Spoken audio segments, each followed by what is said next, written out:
தமிழ்நாடு அரசின் முத்திரை திட்டங்கள் குறித்த ஆய்வுக் கூட்டம் சென்னை தலைமை செயலகத்தில் முதல்வர் ஸ்டாலின் தலைமையில் நடைபெற்றது. இதில் மாநில நெடுஞ்சாலை, பள்ளிக்கல்வி, மின்சாரம், நகராட்சி நிர்வாகம், ஊரக வளர்ச்சி, சுகாதாரம், சமூக நலம் உள்ளிட்ட முக்கியமான 11 துறைகளின் அதிகாரிகள் கலந்து கொண்டனர். துறை சார்பில் செயல்படுத்த வேண்டிய திட்டங்கள் குறித்து அதிகாரிகளுக்கு முதல்வர் ஆலோசனை வழங்கினார்.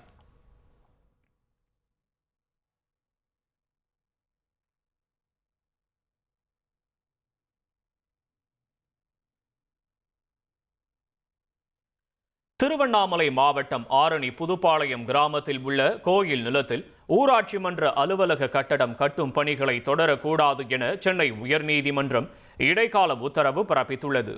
இதுகுறித்து சுகுமார் என்பவர் தாக்கல் செய்த மனுவை விசாரித்த நீதிபதி வி. லட்சுமி நாராயணன் விசாரணையை ஜனவரி 2ஆம் தேதிக்கு தள்ளி வைத்தார்.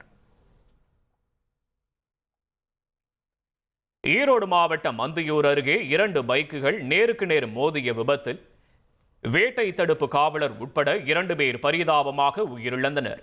குருவரெட்டியூரில் உள்ள தனியார் பள்ளி அருகே நடந்த இந்த விபத்தில் பெண் உட்பட 2 பேர் படுகாயமடைந்தனர். இந்த விபத்து குறித்த சிசிடிவி காட்சிகள் வெளியாகி பரபரப்பை ஏற்படுத்தி உள்ளது.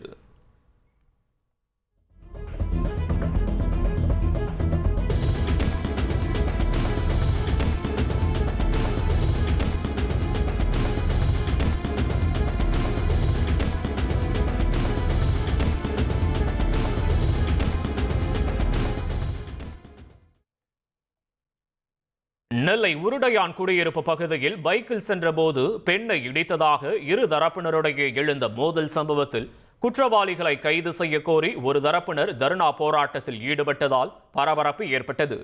தங்கள் பகுதி மக்களுக்கு உரிய பாதுகாப்பு வழங்க கோரி மாவட்ட ஆட்சியர் அலுவலகத்தை அவர்கள் முற்றுகையிட்டனர்.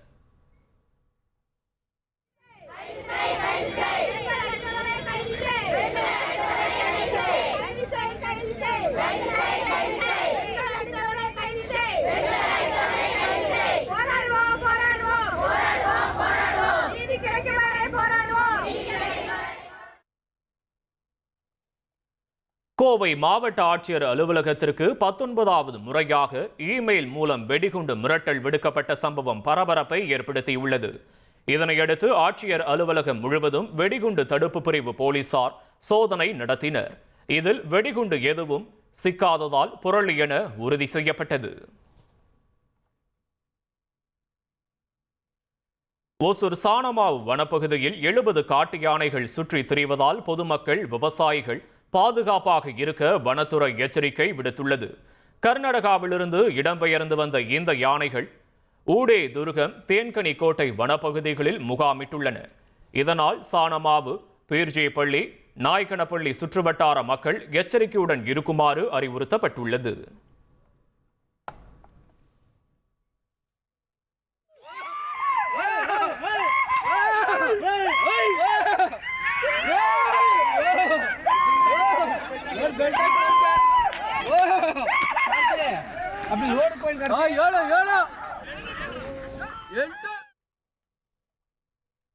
காஞ்சிபுரம் மாவட்டம் ஸ்ரீபெரும்புதூரில் ராபிடோ ஓட்டுநர்கள் மற்றும் வாகனங்களையும் ஆட்டோ ஓட்டுநர்கள் பிடித்து ஆர்டிஓ அலுவலகத்தில் ஒப்படைத்தனர். ஸ்ரீபெரும்புதூர் பஜாரிலிருந்து பணியாளர்கள் சிலர் ராபிடோ செயலியில் புக் செய்து அந்தந்த ஆலைகளுக்கு பயணித்து வந்தனர். இந்நிலையில் வாழ்வாதாரம் பாதிக்கப்படுவதாக கூறி ஆட்டோ ஓட்டுநர்கள் இந்த நடவடிக்கையில் இறங்கினர்.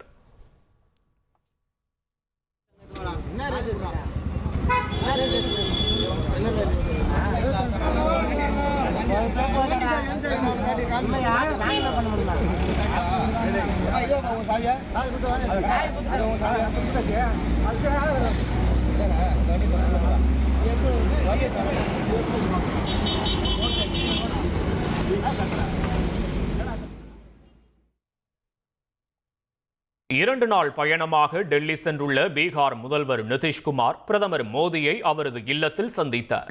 5வது முறையாக முதலமைச்சராக பதவியேற்ற பின் பிரதமருடனான நிதிஷ்குமாரின் இந்த சந்திப்பு முக்கியத்துவம் வாய்ந்ததாக கருதப்படுகிறது.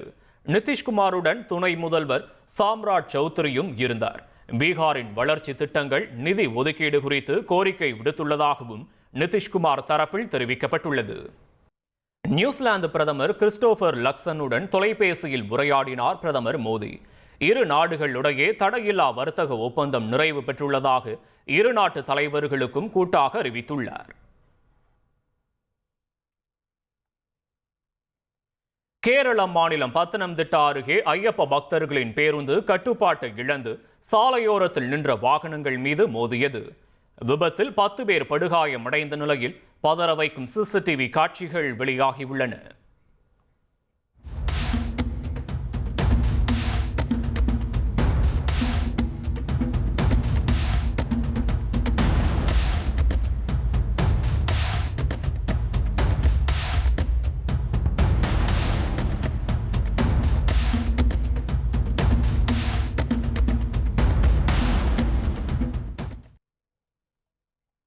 கர்நாடக மாநிலம் மைசூருவில் ஓடும் ரயிலில் ஏற முயன்ற பயணியை தவறி விழாமல் ஸ்டேஷன் மாஸ்டர் காப்பாற்றியுள்ளார். தண்டவாளத்தில் சிக்கும் முன் துரிதமாக செயல்பட்ட ஸ்டேஷன் மாஸ்டருக்கு பாராட்டுகள் குவிந்து வருகின்றன.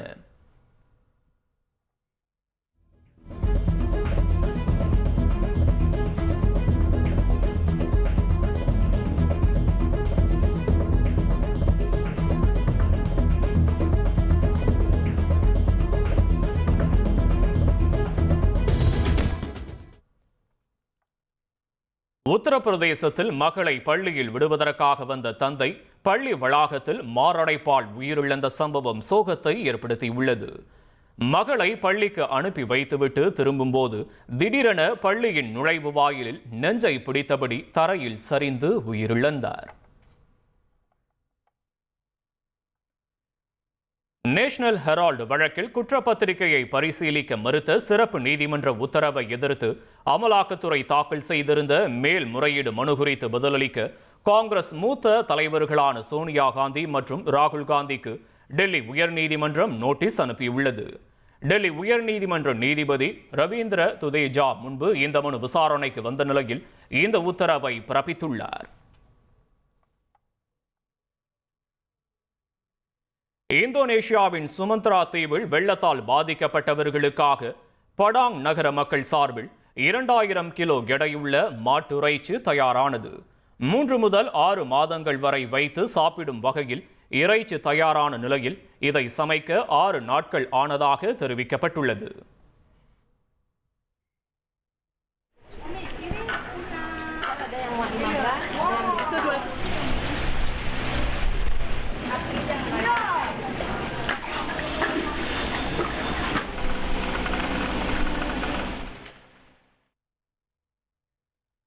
வங்கதேசத்தில் இந்துக்கள் துன்புறுத்தப்படுவதாக கூறி கொல்கத்தாவில் உள்ள வங்கதேச தூதரகம் முன் காங்கிரஸ் கட்சியினர் போராட்டம் நடத்தியதால் பரபரப்பு ஏற்பட்டது.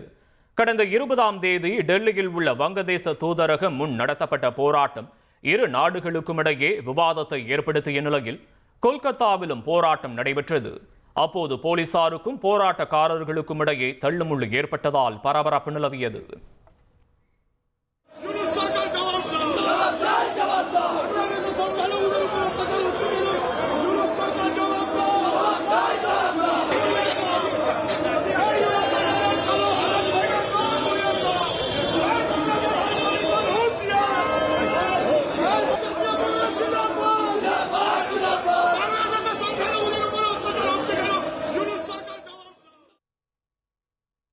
ரஷ்ய தலைநகர் மாஸ்கோவில் நடந்த கார் குண்டுவெடிப்பில் ஒரு ரஷ்ய ஜெனரல் கொல்லப்பட்டதாக ரஷ்யாவின் புலனாய்வு குழு தெரிவித்துள்ளது. லெப்டினன்ட் ஜெனரல் ஃபனில் சர்வரோவ் இந்த குண்டுவெடிப்பில் கொல்லப்பட்டுள்ளார். இந்த சம்பவத்திற்கு யுக்ரைன் தான் காரணம் எனவும் குற்றம் சாட்டப்பட்டுள்ளது. சென்னை மெரினா கடற்கரைக்கு நீலக்கொடி அங்கீகாரம் தொடர்பாக ஆய்வு செய்து சான்றிதழ் வழங்க வேண்டும் என நீதிபதிகள் உத்தரவிட்டனர். மெரினா கடற்கரையில் நீதிபதிகள் சுரேஷ்குமார், ஜெகதீஷ் சந்திரா ஆகியோர் ஆய்வு செய்தனர். மாவட்ட ஆட்சியர் ரஷ்மி சித்தா ஜெகடே உள்ளிட்டோர் உடனிருந்தனர். நீலக்கொடி சான்றிதழ் குழு ஆய்வின் முடிவில் சான்றிதழ் வழங்காவிட்டால் மாநில அரசு மாற்று ஏற்பாடு செய்ய வேண்டும் என்று அதிகாரிகளுக்கு நீதிபதிகள் உத்தரவிட்டனர்.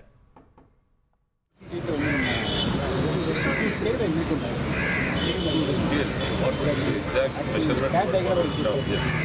After seeing one line will be up So let us say, sir, it is 200 shops here. It should be 4 into 50.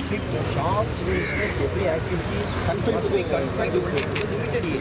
The rest of the area should be cordoned off. Nobody should be. Completely cordoned off, bamboo, completely cordoned off. See, now we see shops there. Yes, sir. It's almost gone. There's a pretty bulk, sir. Police. சென்னையில் ஓட்டுநருக்கு திடீரென மயக்கம் ஏற்பட்டதால் மாநகர பேருந்து சாலை தடுப்பு சுவரில் மோதி விபத்து ஏற்பட்டது. பூந்தமல்லி திருவள்ளூர் வழித்தடத்தில் கோயம்பேடு மெட்டுக்குளம் சந்திப்பில் இரவு 10 மணியளவில் பேருந்து சென்றபோது ஓட்டுநர் பழனிக்கு மயக்கம் ஏற்பட்டு பேருந்து சாலை தடுப்பில் மோதியது. அதிர்ஷ்டவசமாக பேருந்தில் பயணிகள் இல்லாததால் பெரும் விபத்து தவிர்க்கப்பட்டது. ஓட்டுநர் பழனி KMC மருத்துவமனையில் அனுமதிக்கப்பட்டுள்ளார். திருப்பரங்குன்றத்தில் போராட்டத்தில் கைது செய்யப்பட்டவர்களை விடுவிக்க கோரி சாலை மறியலில் ஈடுபட்ட பாஜகவினர் உட்பட 62 பேர் மீது போலீசார் வழக்கு பதிவு செய்துள்ளனர். அந்த வகையில் அனுமதியின்றி போக்குவரத்திற்கு இடையூறு ஏற்படுத்தியதாக பாஜக நிர்வாகிகள் சிவலிங்கம், மாரி சக்கரவர்த்தி உட்பட 45 பேர் மீது வழக்கு பதிவு செய்யப்பட்டது. இதேபோல போலீசாரிடம் வாக்குவாதத்தில் ஈடுபட்டதாக 17 பேர் மீது வழக்கு பதிவு செய்யப்பட்டுள்ளது. சபரிமலையில் மண்டல பூஜைக்கு இன்னும் 5 நாட்களே இருப்பதால் பக்தர்களின் கூட்டம் அதிகரித்து வருகிறது. சபரிமலையில் வரும் 27ஆம் தேதி மண்டல பூஜை நடைபெற உள்ளது. இதையொட்டி நாளை ஆரன்முளா பார்த்தசாரதி கோயிலிலிருந்து சுவாமிக்கு அணிவிக்கக்கூடிய தங்க அங்கி புறப்பட உள்ளது. 26ஆம் தேதி சபரிமலைக்கு செல்லும் தங்க அங்கி ஐயப்பனுக்கு அணிவிக்கப்பட்டு 27ஆம் தேதி மண்டல பூஜை நடைபெற உள்ளது. பெங்களூருவில் மது போதையில் நுழைதடுமாறி சாலையில் விழுந்த நபர் மீது அரசு பேருந்து ஏறிய பதற வைக்கும் CCTV காட்சி வெளியாகியுள்ளது. பெங்களூரு காமாட்சி பாளையா பகுதியில் நடந்த இந்த விபத்தில் சேத்தன்குமார் என்ற நபர் சம்பவ இடத்திலேயே பரிதாபமாக உயிரிழந்தார். இது தொடர்பாக பேருந்து ஓட்டுநர் மீது போலீசார் வழக்கு பதிவு செய்து விசாரணை நடத்தி வருகின்றனர்.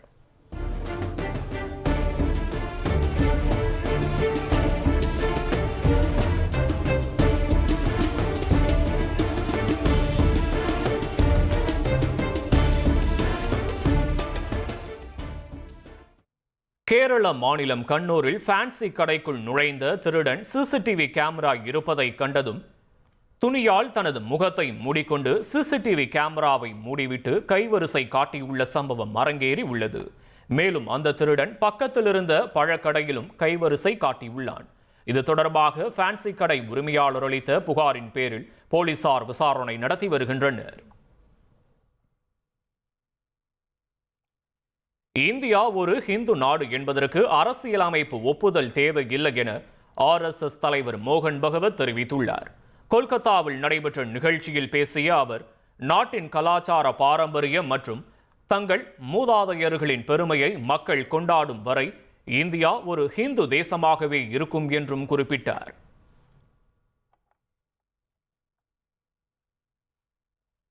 உத்தரப்பிரதேச மாநிலம் பாக்பத் பகுதியில் சாலையில் மீன்களை ஏற்றி சென்ற லாரி தலைக்குப்புற கீழே கவிழ்ந்த நிலையில் சாலையில் சிதறிய மீன்களை மக்கள் போட்டி போட்டுக்கொண்டு எடுத்து சென்றனர். இதனால் அங்கு சிறிது நேரம் போக்குவரத்து பாதிக்கப்பட்டது. தகவல் கிடைத்ததும் சம்பவ இடத்திற்கு விரைந்த காவல்துறையினர் பொதுமக்களை அங்கிருந்து அப்புறப்படுத்தினர்.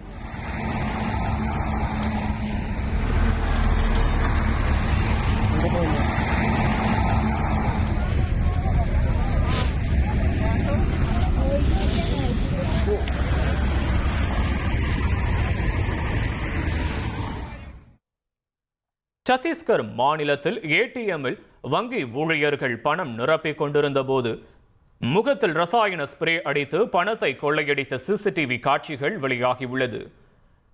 ஜாங்கீர் சம்பா மாவட்டம் அகல்தரா என்ற இடத்தில் இந்த சம்பவம் நிகழ்ந்துள்ளது. இதுகுறித்து போலீசார் விசாரணை நடத்தி வருகின்றனர்.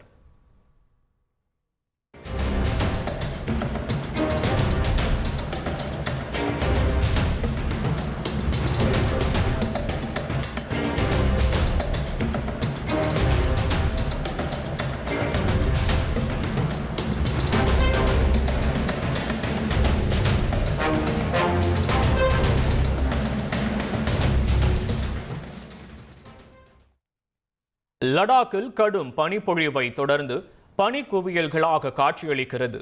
சாலைகளே தெரியாத அளவுக்கு பனிக்கட்டிகள் சூழ்ந்து போக்குவரத்து பாதிக்கப்பட்டுள்ளது.